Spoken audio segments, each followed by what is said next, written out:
Ryan Bitlo, Assistant Chapel Youth Leader, Jenny Trick Oreta, Chapel Youth Secretary, and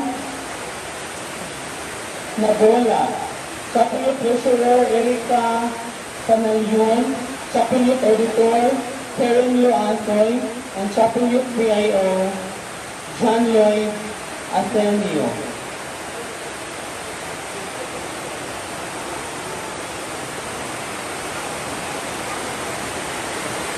Mga mag-aaral ko na kapag-ulan sa dilit pagkaramulibo o sa inyong panakad at kabarna sa Diyos kung sa iyang katawhan ni Senyor California Labrador sa Bogotao. Itaya mo na ang inyong mga kapalibutos sa pagdawat ng kadungganan ni Kipsila Jerez sa kapag mga katapan sa pag-umot sa kapag-ulan na nagsama sa butong sa inharian sa Amahan. Kung tukamban ba kamo sa pag-update sa inyong panahon, talungkot na takos sa otalingon, aron sa pag-alaga sa mga kapag-ulan din sa inyong kapilya, duha sa pag-umol o pag-iya alang sa malagtugot, tawhanan o isuhanong kalambuan.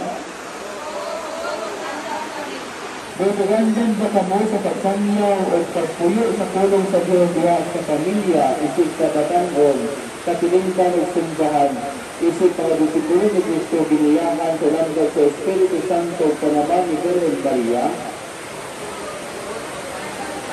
Pinabangan sa mga ginikanan, mga napinuot sa simbahan, kamadrehan, mga liliyoso, kaparian o gubuspo. Buot na namang mahimong simbahan sa kabos, pinago sa pagsaksi sa dugma, kamaturan, justisya sa anayan o sa lagiuda. Tungod sa mga tugandang kami maalaga sa mga kapag-ulan hindi sa inyong kapilya. Ako isip pare, maghatag kami niyo sa akong dibusyon at panalangin. Sa ngalan sa mahaan, Anak o Espiritu Santo, o karoon ibungatin niyo ang inyong panaan.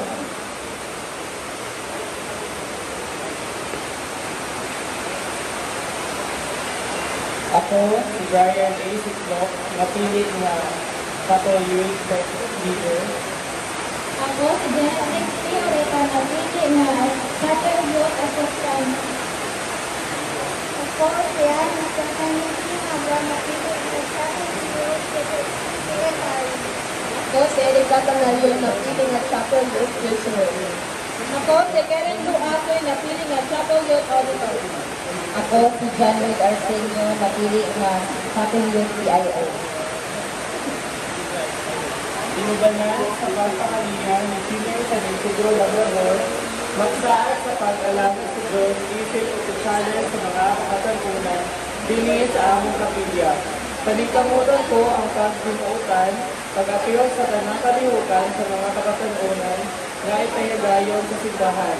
Pag-apiyos sa mga kasaulugan sa pulong o sa santos ng misa, aron makapahinuot ako sa Diyos sa tibuok o pinapili.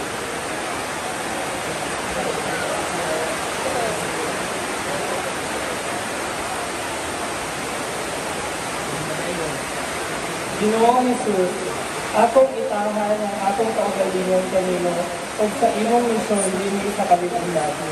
Ihatag ko kanino ang akong mga kamot nga magsulat kini o maghimog mga maayo alang kanino.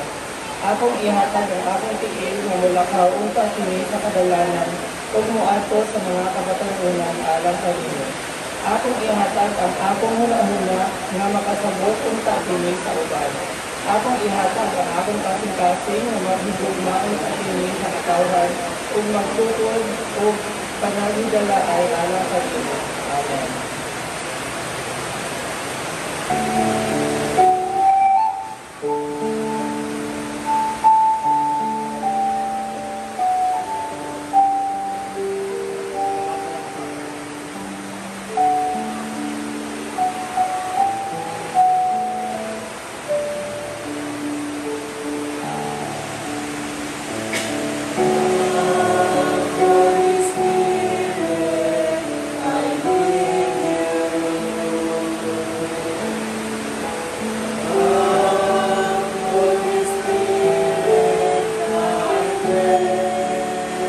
Giawhag ang mga napiling opisyali sa pagtindog o Doon sa atong table ang magpirma sa